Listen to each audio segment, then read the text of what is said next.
bertemu kembali di hari kedua ini hari kita. Sesuai dengan jadwal bahwa untuk jam 8 ini 1 jam ke depan kita akan memahami tentang desain pembelajaran, sekaligus nanti kita akan lihat contoh desain pembelajaran yang kita laksanakan di sekolah. Artinya lingkup kelas itu guru membuat rencana pembelajaran yang dinamakan, ya mungkin rekan-rekan guru karakter waktu masih kuliah dulu kan rata-rata baru ya, saat merancang pembelajaran contoh itu sebelum masuk dalam PPL mungkin masih pakai kurikulum 2013 ya, jadi masih dinamakan RPP ya, tetapi karena kurikulum merdeka sekarang kita menggunakan istilah modul ajar.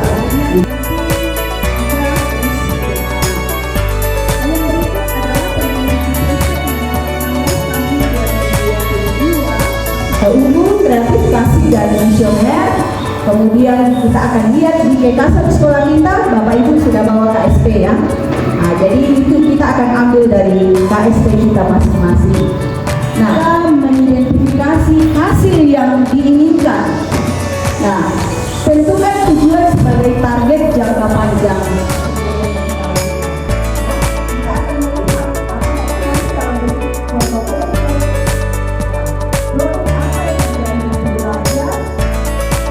Bapak Ibu ada, kita akan kembangkan dalam unit karya secara intern untuk unit kita di dalam indikator.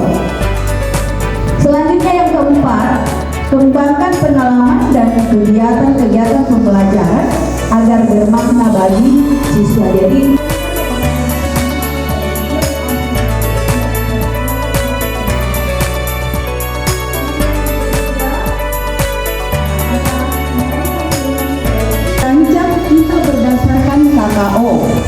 kata kerja operasional itu berdasarkan dulu, tetapi kemudian direvisi ya, tidak ada atau juga nanti Bapak Ibu dipilihkan sebagai dasar untuk menyusun ini.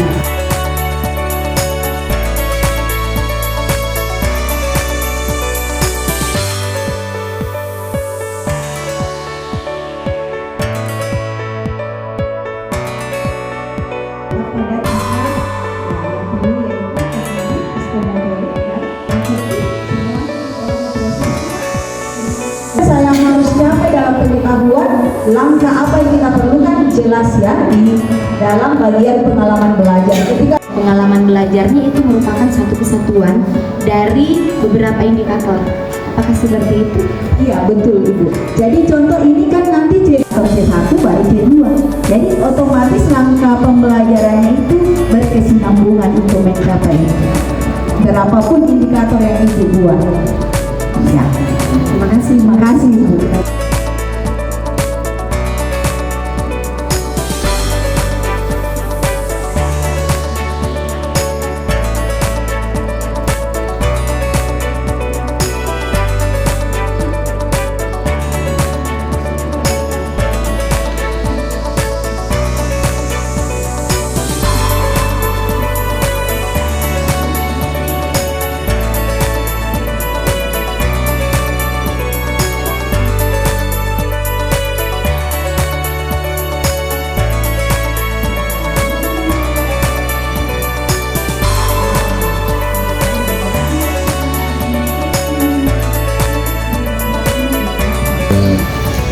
Mendesain pengalaman belajar, besok dilanjutkan dengan praktik juga, membuat desain pengalaman belajar, terus sampai dengan modul. Maka semua materi kita sampaikan hari ini.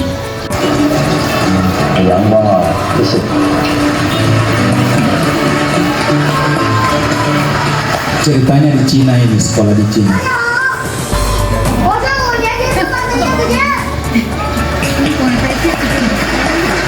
Ternyata mereka ada refleksi yang saat tertentu.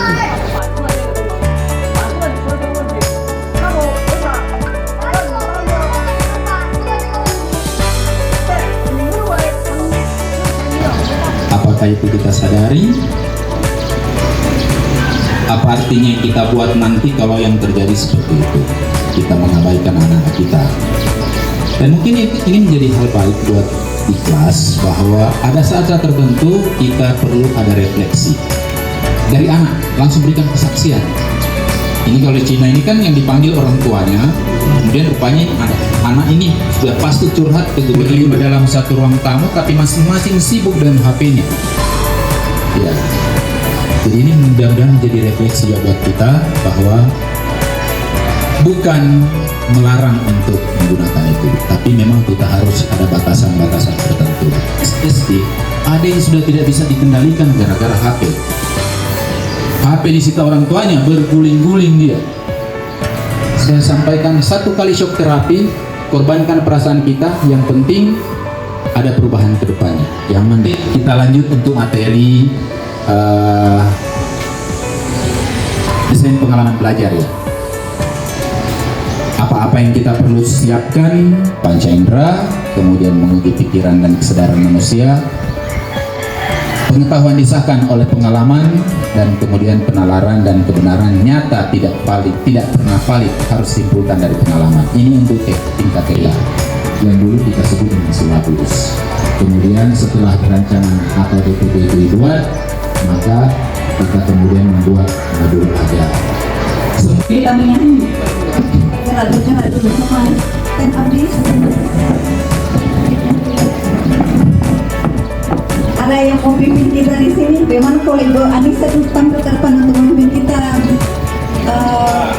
Bikin ice, ayo ice breaking, ayo maju-maju buat ini.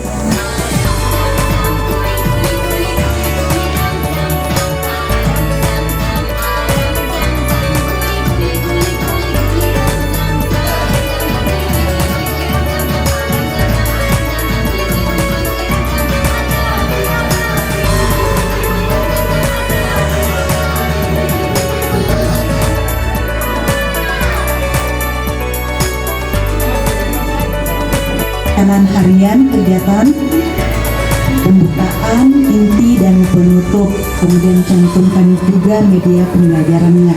Jadi pada saat kita membuat DPD itu harus nanti dibuatkan timelinenya. Jadi apa kegiatan pembukanya, apa kegiatan inti, dan apa kegiatan penutupnya. Ada penutup. Nah, salah satunya di penutup itu ada refleksi. Kemudian nanti kita sepakati bersama bahwa pada saat nanti mencantumkan itu dikasih warna apa, supaya kita seragam.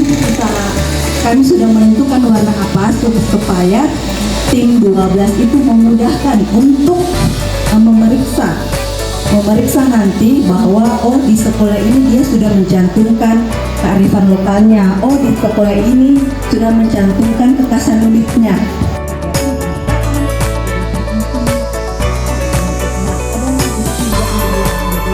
Lanjut lagi Pak. Nah, kemudian hari keempat, hari kelima, dan hari keenam. Karena pada saat pembuatan ini kami masih 6 hari kerja, jadi kami membuatnya di hari keenam itu perayaan belajar.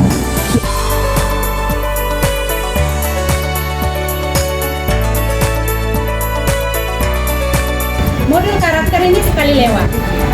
Contohnya, anak pada hari itu, biasanya anak TK itu bisa berhari loh nggak sekolah. Berarti capaian nilai pada saat itu tidak didapatinya. Nah, bagaimana cara menulis di rapor? Nah, apabila ada lembaran kerjanya kita kirimkan, kita fotokan atau kita scankan ke orang tua, tolong dikerjakan, kemudian dibagikanlah ke wali kelasnya. Seperti itu sih. Tapi karena ada orang tuanya, temannya bermain, ya bermainlah bersama dengan orang tua.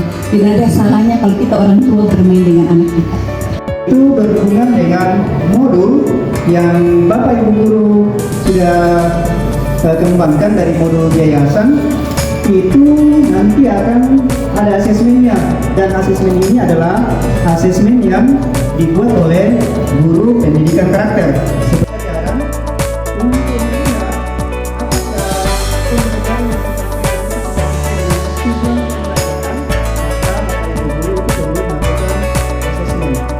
Untuk mengetahui keberhasilan daripada kita sebagai pendidik ataupun sebagai peserta didik.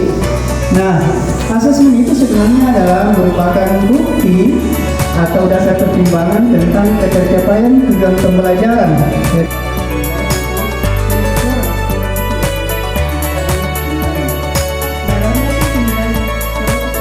Ini maupun orang tua siswa, sehingga nantinya nilai ini bisa dijadikan sebagai cara untuk meningkatkan proses pembelajaran dan hasil belajar berikutnya. Seperti itu.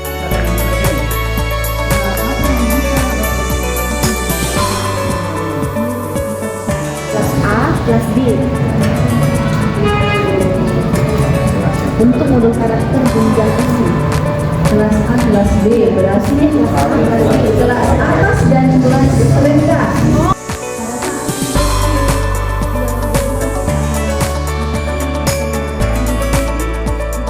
Bapak Ibu tuangkan di dalam langkah pembelajaran di modul ADO. Setelah mendiskusikan dan menuliskan apa yang menjadi hasil diskusinya, pasti ada pengendapan atau penegasan dari Bapak Ibu. Penegasan itu dituliskan dalam bentuk dokumen.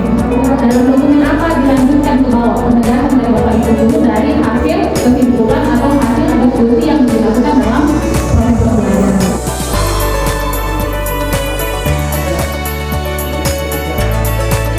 RPP yang diajarkan Rumini bersama Dharma itu yang diambil oleh Departemen Pendidikan saat itu untuk menjadi RPP itu. Jadi RPP yang sekarang itu nampaknya dari Romawi itu.